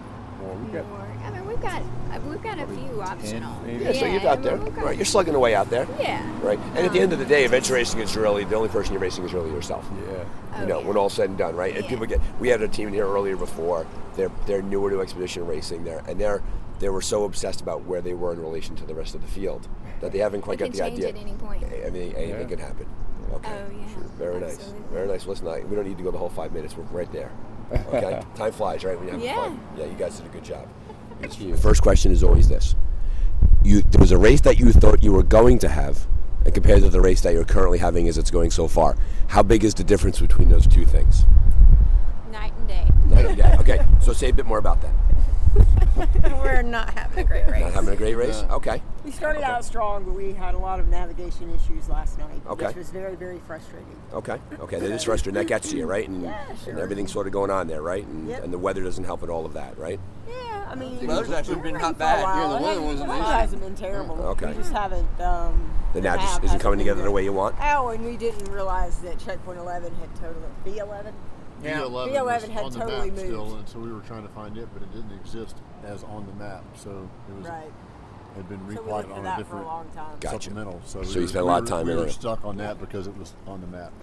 What was it, probably like an hour and a half? Right. So that just pulls out your soul, right? And all of a sudden, and on top of that, from different at angles. least we finally pulled out the instructions. We were like, damn it. Yeah. Okay. Those kind of errors kind of chew at you a little bit more. Okay. Okay. Now you're all experienced adventure racers, right? You've all been here before. Yeah. So what's the plan going forward? What's the plan? Keep pushing. Yeah. It's still early in the race. Yeah. I mean, Still it ain't hyper. over until it's over. Very nice, and it's still hyper early in the race too. That's a good point to make. It's only the morning of the second day, right? You're not even 24 hours in, right? You just broke 100 hours to go. Very nice. 3 things in adventure racing: your nutrition, your sleep, and your body care. Those 3 things, right? Which are you going to prioritize? What was the last one? Your body care, your feet, things like that. Probably nutrition. Well, they both go hand in hand, I think. Feet and nutrition. Okay. I put those high. You want high some on junk food? No. I want a sausage biscuit. Well, the good news is you go right down, there's Dunkin' Donuts right down the way, so that's good. You pass it on the way in. We ain't got time. No, not at all. Not at all. Okay, so you feel that obviously nutrition and those 2 things go hand in hand. Very nice. You obviously want to get to Saturday morning, right? You want to get there in one piece. You've talked about that. Just Friday. Friday. Okay, we'll take Friday. That's the goal. I'd rather be done on Friday Yeah, than Saturday. Exactly. This has been great. Are you going to make decisions in regards to going forward about mandatories versus optionals? Have you talked about that as a team? Or is it way too early to make that. Way too early? When will you start talking about that? Maybe an E. Big track. Yeah. At the big track. Yeah. See where we're at. Okay, so the trick now is somewhat recover between here and the big trek, get to the big trek and see what happens there. Yeah. Yep, stay on. Yep. Yeah, we'll clear till through D. Okay. And then we'll see what happens when we get to E. Okay. If you were giving yourself advice, what would you say to yourself? Pay attention. Read. As they say in college, read the syllabus. Don't guess. Don't guess, exactly. Exactly. There are teams that are behind you that are much newer to the sport that are having a really, really hard time. They're going to come here with the 1,000-yard stairs, right? And I'm going to let them know that these things do happen in races, right? That sometimes the bottom just kind of falls out and you kind of recover and move on. That's adventure racing. It ain't over till it's over. Exactly. You already said that. Okay. Listen, you guys have done a good job. All my media stuff is done. Feel free to do as you want, okay? Look at that. Okay. Thank you. You guys are doing a great job. Thank you. We are This Ability. Welcome to the mandatory media stop. You're all experienced adventure racers, right? You've all been down this road before. So the question I want to begin with the more experienced racers is this. When you, as a lead up to the race, you get the route book, you get the maps, you have a sense of the way the race is going to go. There's the expectation you have for the race, then you have the race that is unfolding in front of you. And there's a difference between the two. How far apart or how close is that difference? Pretty far. Pretty far apart? I would say pretty, yeah. Okay. So, good. I was going to say it can vary wildly. Okay. And we are very good at adjusting our goals and our expectations. And we may or may not be now considering our secondary goals. You know, maybe our tertiary, is that the right word? Tertiary, anyway, outside goals, right? Yeah, so, we're adjusting as we go, and it's still a great day out in the woods. Gotcha. I think. So when things go kind of sideways, right, and you have to make adjustments, you have to look at what happened and make adjustments around it. If I may ask you, what has gone sideways for you out there? Was it navigation? Was it nutrition? Was it your bodies? What is the thing that brings you having to adjust your goals? Yeah, I had an issue with the heat and just got whacked yesterday, and so we've been just trying to manage that on and off throughout the day, or I guess it was later in the evening then it finally showed up, and then throughout the night try to get back on track. Okay, so to give you a bit of on-course beta, some feedback there, that is the most common thing that I'm hearing in these interviews, is that it appears that yesterday's heat snuck up on people because they were paddling into a headwind. It was drying their sweat. They were working harder, more exertion, not realizing it, going off on a bike with a lot of hills. And believe it or not, the dehydration factor has been a common theme among most of the teams that have passed through here. So if you're having a hard time with that, welcome to the club. It appears that the people that are coming into the TA this area, they're taken aback at how worked they were so early in the race. Yeah. That it was a hard paddle, a hard bike. The rain didn't help, and all of a sudden the navigation was hard too. Does that sound like that kind of echoes with your experience so far? Most of the navigation was pretty great, but Jason should speak to that. They've done a fantastic job on the navigation. Andrea and I we've been partnering on that, and really as a whole team. So, but we haven't had we had one blip where we just had to basically go back and reattack. That was B. No, it was the B6 maybe. It was a hilltop at the anyways. And go ahead. We just called our last. We chose a route that might not have been popular, but it seemed the one to take at the time. So we went way out of our way. There was some discussion of your route. Yeah. For me, personally, I saw it. Right. Well, but there you're seemed making options. a choice in the moment. Yeah. Right, and that's a good choice in the moment because you're doing the best choice you can at that time. And as always, reality doesn't always look like the map, and vice versa. So I want to make good use of your last 90 seconds. I'm curious about this. You're all experienced adventure racers. It's Tuesday morning. We want to get you to Friday. We want to get you to Saturday. What's going to have to happen to get you there? We're going to have to adapt, so we have a plan to take some rest, get Amanda's body, back in check, and then, make a decision after that, and cross the finish. So you take a rest right now. Yes. Yeah. Because we don't want it to get worse if it's bad. So we're in a position now that we can, get her good, solid, and keep going. And obviously, you can tell right now that the conditions are in your favor. It's relatively cool. There's good cloud cover. Like if you're going to reset yourself, this is the time to do it. Yeah. Very nice. Very nice. I have all that I need. I know that you guys want to get started, so we don't need to go for 5. That was the max, not the minimum. We wanted 10. You wanted 10? Well, listen, I'll let you go get yourself sorted. We can talk some more if you want. I'm just kidding. Okay. So listen, you guys are doing a great job. Let me just turn this off real quickly. So to start, please give me your team name. Yeah, well, we're Edge of the Wild, 403. Very nice, Edge of the Wild, 403. So in adventure racing, you get your route book, you get a map, you get a pre-race briefing, you go through your maps, and the race starts. And there's the race that you're expecting to have, and there's the race that you have. Sometimes those two things connect. Sometimes they're really, really far apart. So how's it going for you? It started off the way we wanted it to, and then the wheels came off when we hit the, I forget what that state forest was back there. Yeah, I broke a derailleur, so I'm single speed now. Okay. Just bad nav. I mean, we're doing, humble bragging, we're doing really well up until there, and then just everything came apart. So yeah. A couple compounding factors happen simultaneously, right? Yeah, much, yeah. Be at night, wet, glasses not being able to see well. Gotcha.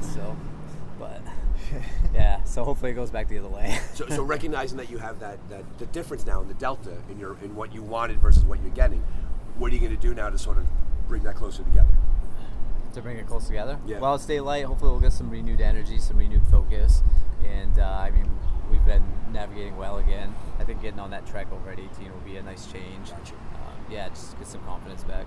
It must be frustrating for you where things were working out well for you and then the mechanical got in the way. And then it was like the derailleur broke, and then it was just a cascading effect, right? One thing to another. Yeah, right. Okay. Now, I don't know you two guys too well. What is your adventure racing experience together? Have you raced together before? So I have my racing partner's name is Jason Avis. Right. He's torn his meniscus, so he's gonna have surgery. He's out for pretty much the season this year. I put out APB on Adventure Race Teammate Finder, whatever the Facebook group is, and Rusty hit me up. Okay. So this is our first time together, and it's been going fantastic. And this is Rusty's second adventure race ever. Okay.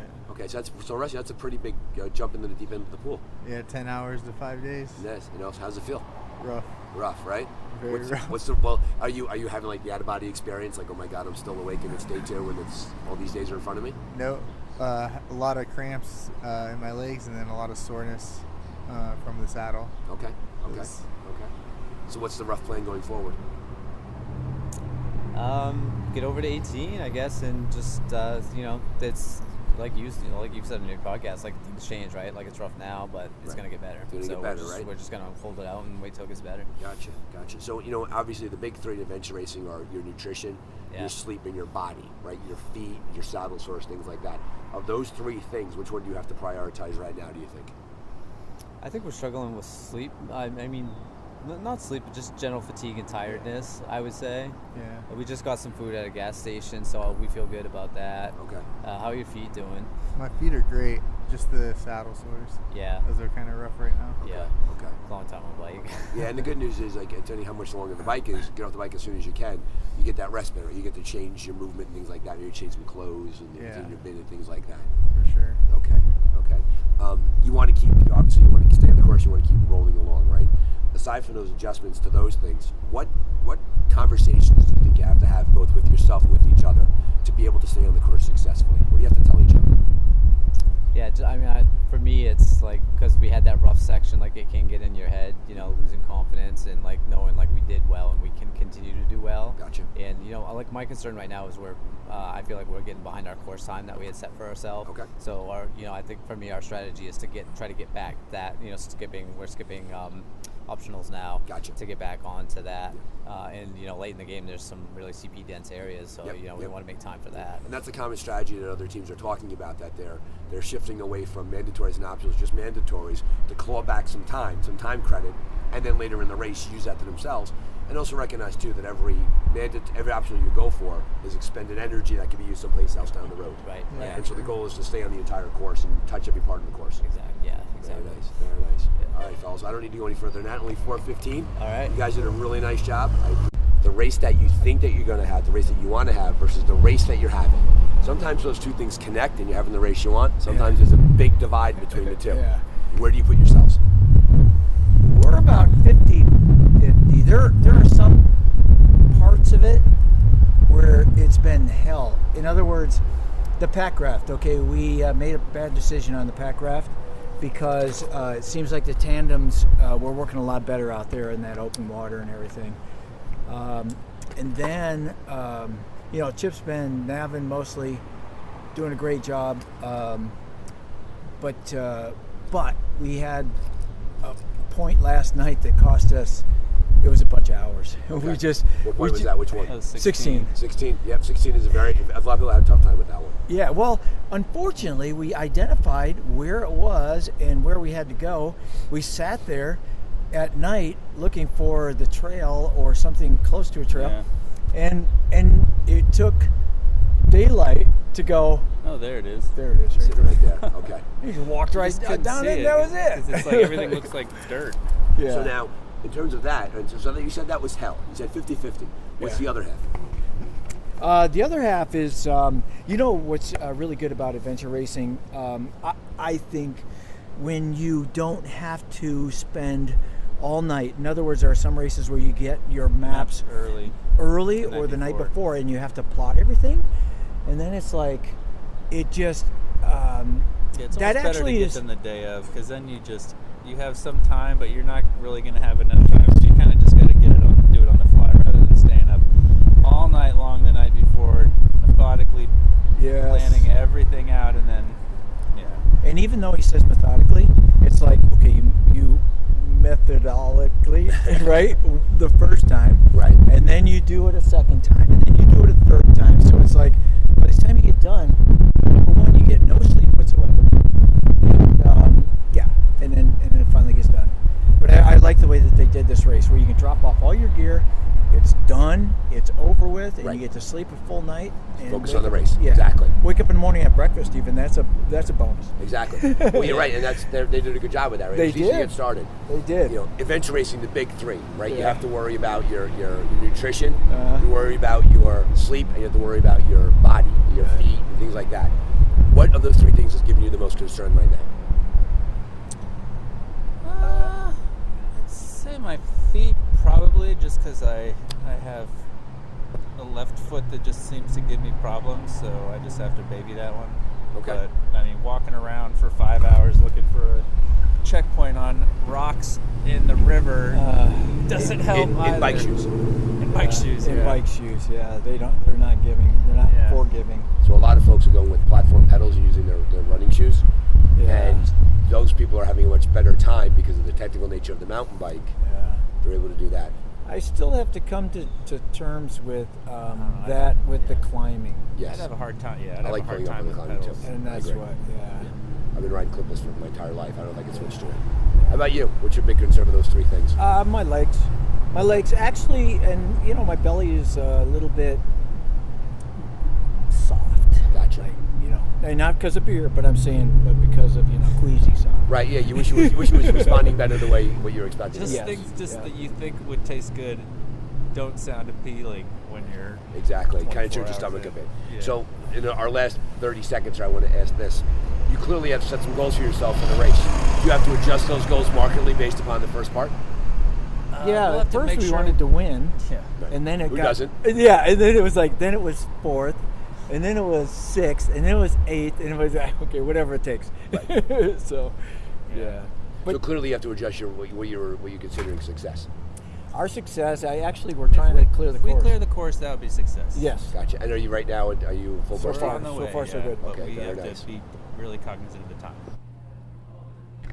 First, before we begin the 5-minute recording, I want to let you know that you are absolute legends in the race right now. We've been talking about you and who you are. We know that your race start was rather challenging, and that you've dived right into it. So I want to begin by letting you guys know that the whole world is rooting for you, and we think you're doing a great job so far. Thank you. The first question I open up with, and this one's a little bit of an obvious question, that I know that your answer might be relatively long. When you sign up to do a race and you get the route book and you get the maps and you think about the race, there's the race that you think you're going to have, and there's the race that you have. There's a delta between the two, right? There's a difference. Talk to me a bit about the race you thought you were going to have and the race that you're having. Well, I signed up 3 weeks ago, so we're supposed to be a team of 3. We ended up being a team of 2, which is fine. That's actually what I'm used to. You know, the first couple legs were going really smoothly, kind of ahead of our pace that we wanted. The mountain bike section, the last section we just came from, did not go as planned. Spent a lot of extra time there. We got turned around a little bit, took a wrong path out. So, you know, it's been took its toll a little bit. I got you. But you know what? I mean, that's what adventure is. That's racing, right? You know what? You deal with it. You make changes. You adjust Yeah. your expectations, and we're gonna finish. Adventure racing is interesting because you rarely want to compare yourself to other teams, but there is some context here for you. I can tell you that your experience on that mountain bike mirrors pretty much everybody who's passed through you. Not a single person has said to me, "Oh, it's been so easy, I nailed it." It was the tricky routes. It was the up and the down. It was finding the different checkpoints, 16, for example, things like that. Gave people a lot of trouble. Rock gardens and routes. Rock gardens and all that stuff. And so clearly your experience, I know that you might feel like you're a bit towards the back and feel like you're an outlier. I can tell you that your experience aligns with I will tell you from everybody, including the race leader, the people who were here, 10 hours ago, believe it or not, you're right in line with them. So I think you should take that to heart a little bit, that you are no different than them and you're having the same race experience there. Anytime you do an adventure race, there's 3 big components, right? There's your body care, your feet, your undercarriage, things like that. There's your nutrition and there's your sleep. Those are the 3 things you have to worry about. What do you want to focus on right now taking care of? Just keeping everything together. I know right now I'm feeling very sleep deprived, and I don't want it to start with my mind going in the wrong direction. Right. So I'm trying to keep that positive frame of thought. Gotcha. Just keep just keep plugging along. Gotcha. Staying on top of your sleep's going to be important to you right now. Well, yeah, as best you can. Not let that start sway my decisions. Gotcha. Because we know that fatigue makes us lose in a different direction. Okay. How about you? So I'm definitely feeling good sleep-wise. I'm, keep good going till along. between 36 and 48 hours without a problem. Gotcha. That's what I'm used to. But wearing wet bike shorts for this amount of time, and now still having, quite a bit of cycling to do, and the trek section kind of sucks. The undercarriage, right? That whole part of your body you have to worry about there. But it's all right. So what's your overall plan for that? You mentioned sleep and you mentioned some body. Like, what are you going to do for that? I mean, we stopped at the grocery store, went and used the bathroom there. Gotcha. Cleaned up a little bit. Dried my shorts out as much as I could with Good. paper towels. Good. Slapped on some chamois butter, and off you go. And it is what it is. It's adventure racing. Exactly when I can't wait to put on something dry and let everything air out. Air out a little bit. Right. It's amazing. But it won't be until we get to our bike boxes. Right, exactly. Because the only option I have is waterproof pants, and that is not what I want to be getting. So I'm on the assuming bike you're with. prioritizing it in the next TI. That's what I go for. So my goal is to keep him going to get to the next TI. And then a day you can make a And then decision. sleep. I don't care. I was doing a lot of sleeping on the bike here this morning. Okay. And just this last little stop, I perked up quite a bit. So yeah, the sunlight helps. A little bit of food, a little caffeine helps. Getting through that first night is really, really hard. Okay. So you guys are doing a great job. The whole world is rooting for you. We're really proud of you. So don't get down. If you get down on yourself, that's an inside job. No one is down on you guys. Okay, you're doing a really nice job. So I think we're done here. You guys are great. Okay. Well, thank you. So first things first, please say your team name. We are Team Bipolar. Great, thank you. So the question I've been opening with for a lot of the teams is this: when you look at doing the race and you consider doing the race and you get the route book and you get the maps and you all the pre-race briefing, there's the race that you think you're going to have that you want to have versus the race that you're actually having. And for some teams, there's a big delta, a big divide between the two, and for some teams, it's very close to each other. So the first question always is, what kind of race are you having in relation to the race you thought you were going to have? Well, we thought we were going to just do the mandatories, and we didn't. And Kate acquiesced and then watched me swim across the creek. We had a great, actually, we've got some great media of going through a swamp where Mary went up to her armpits and I missed it. Well, I had to swim across. I literally was up to my belly button in this lovely swampness. So this is the first swim I've heard so far, so you may have taken a very unique line to get there. Well, no, because others have gone through there, so it didn't seem somewhat wet unique. like we did. No, but you know what? We've had some bobbles with gear, which was totally fine. I think we've got way too much in our packs, which is totally fine. Okay. No front brake left on my bike. Okay, I heard about that the caliper is an issue. Caliper got hot in the box probably. Okay. And it didn't have a block in there. Okay. And so it was rubbing, and I was pedaling to keep up with Kate on downhill. So finally, I'm like, release the whole thing, let it go that way. Took it all on my handlebars. So what adjustments do you have to make going forward to keep having the race you want? You have to make any? Just eat well, drink well. We didn't get a lot of water yesterday. There wasn't a whole lot of available water. We should have probably grabbed more water when we. Yeah. So last night when we were at the falls, that was really a good opportunity for us to get some good water. Gotcha. And then we were kind of, even going into the mountain biking section, which was lovely, by the way, we had the idea of having some sleep. But then we kind of got into it, and we had the fortune of being with the Untamed New England guys on the light, and they were definitely punching. So we were like, "Oh, we'll stay with you guys for a bit." But we did miss a mandatory last night, which kind of bummed us out. So. Okay. So this one mandatory. Yeah, we're kind of bummed about it. Okay, that hurts. Okay. Yeah, it does hurt. Yeah, a lot of race ahead of you though, right? Still a lot to do. Yep, and we do have a few optionals, so balance out. Maybe. Early on the bike, just the heat and everything, that kind of play factored me personally. And I know day 2 from the falls, maybe we made a mistake of listening too much and playing. We thought we had a way out of there, and it turns out it became never-ending northeasterly trail that ended up more or less back where we started, pretty much The on that. Mid-State Trail is a hiking trail, not a biking trail. Gotcha. That's we've seen that navigation choice by a lot of teams, by the way. That's not just you. It's not on purpose. Good to know. No. And sometimes you feel like you only, like everybody else is doing the difference, and you feel like you're, out there by yourself. That's definitely not. That's been the amount of route choices coming out of 16 have been. There's been 3 significant route choices made by a lot of teams, and you were one of those 3 route choices. So take some comfort in that you're, you feel like you're the only person doing it. So clearly, the race that you're having is somewhat challenging, but it's been challenging for everybody out there. What do you think you're doing well? What are you nailing?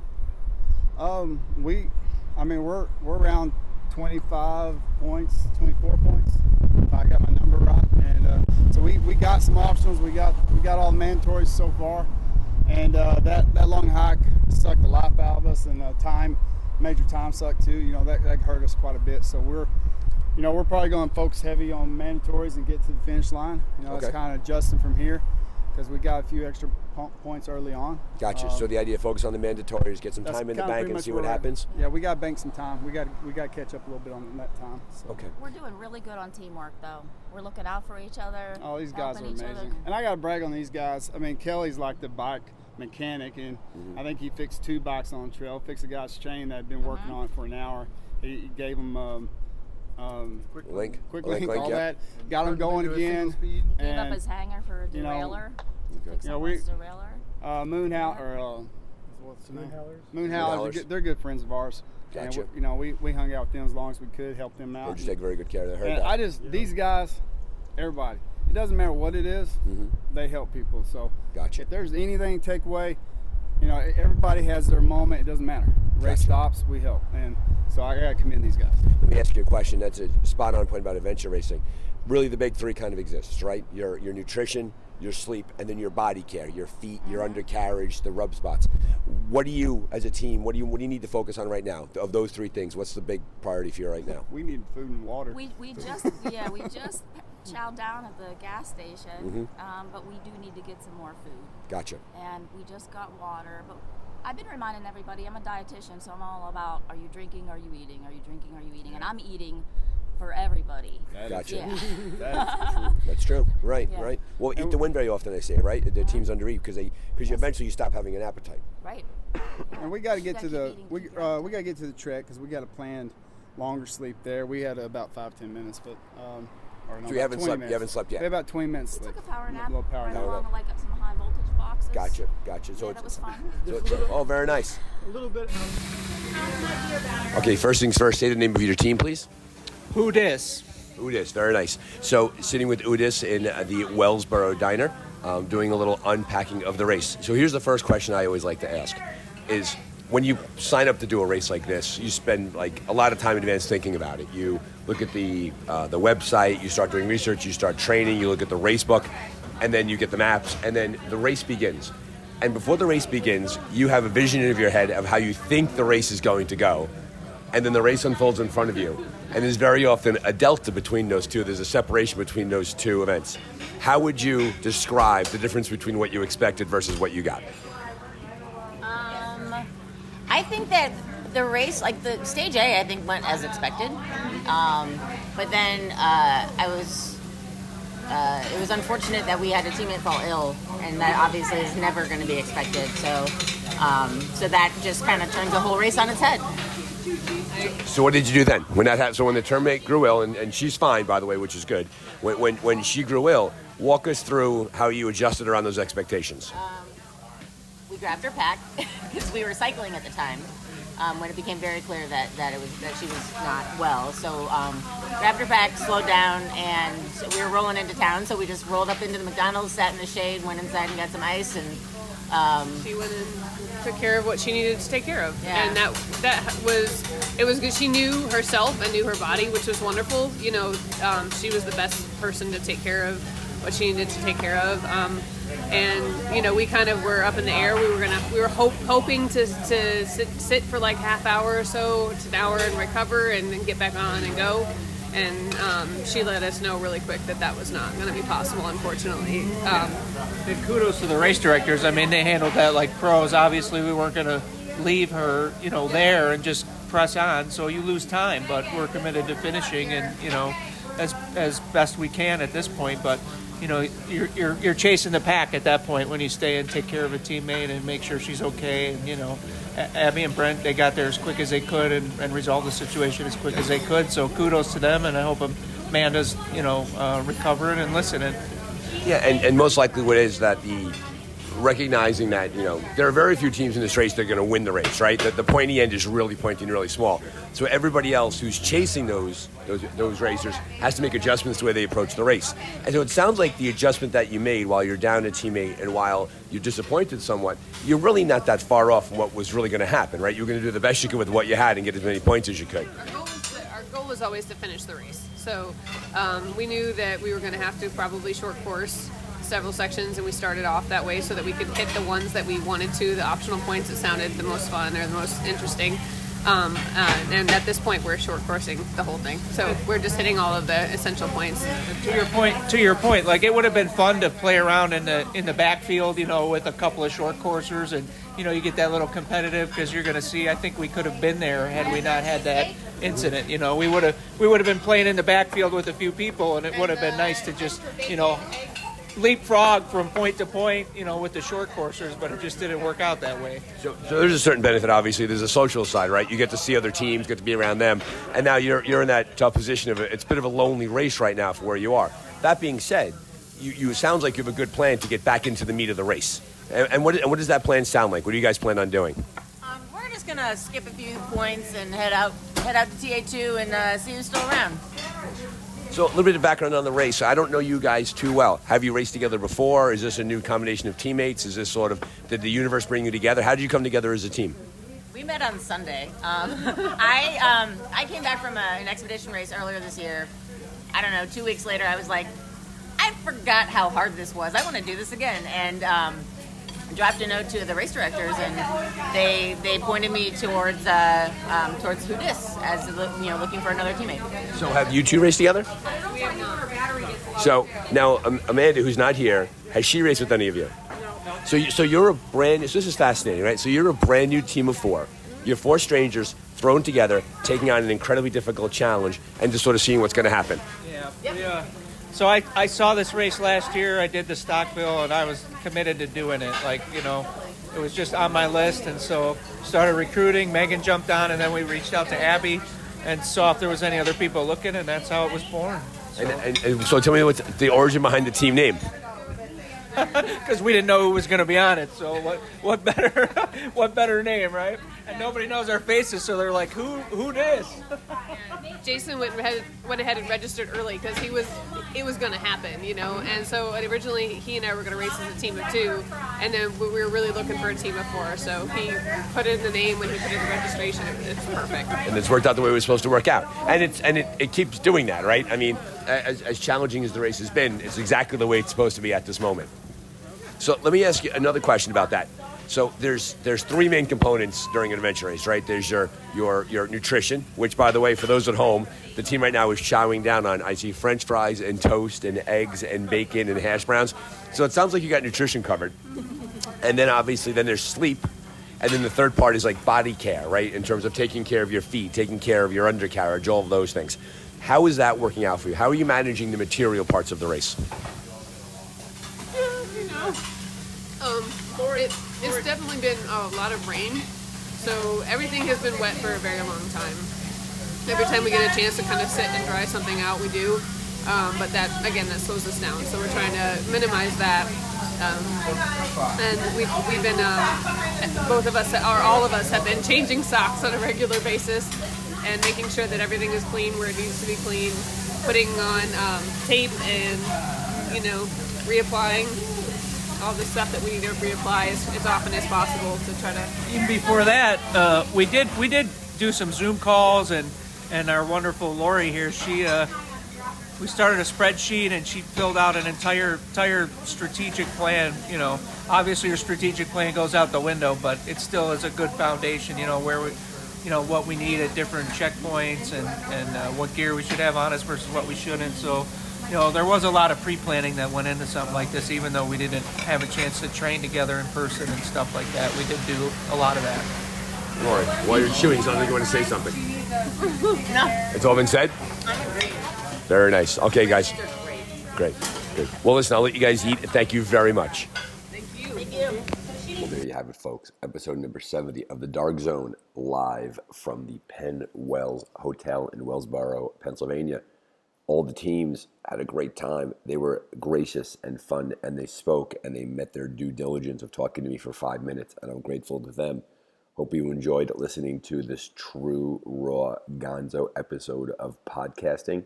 We will see you soon with even more programming coming from Rootstock Racing's The Endless Mountains.